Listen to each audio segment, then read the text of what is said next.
सी कहानी के साथ आपके सामने फिर से उपस्थित हूँ। और ये कहानी है बहुत ही प्रेरणादायक।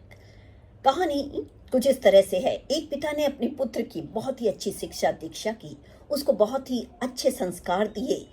बच्चा भी अच्छी शिक्षा दीक्षा पाकर बहुत ही अच्छी कंपनी में कार्यरत हो गया। बच्चे की उपलब्धि देखकर पिता को बड़ा गर्व होता था, वो बड़ा खुश होते थे और ऊपर से उनका बच्चा इतना संस्कारी भी था। एक दिन उन्होंने सोचा कि क्यों ना पुत्र की कंपनी में जाकर उसको देखा जाए। वो बिना बताए पुत्र की कंपनी में जाते हैं और वहां जाकर जब देखते हैं कि पुत्र चारों तरफ से लोगों से घिरा है, उसकी इतना मान सम्मान और इज्जत देखकर उनका जो सीना है वो गर्व से चौड़ा हो जाता है। खुशी से उनकी आंखों में आंसू आ जाते हैं। फिर वो सोचते हैं कि क्यों ना पुत्र के पास जाया जाए।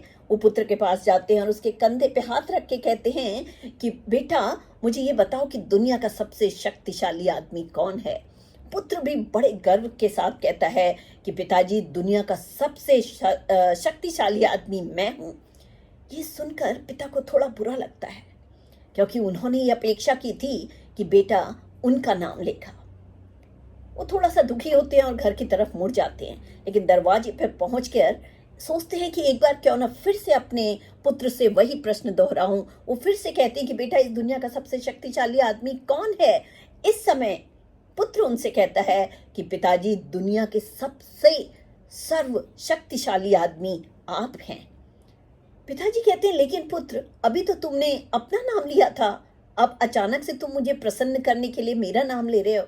उसने कहा, नहीं पिताजी, क्योंकि उस समय मेरे कंधे के ऊपर आपका हाथ था, और जिस पुत्र के ऊपर उसके पिता का हाथ होता है वो दुनिया का सबसे शक्तिशाली आदमी होता है।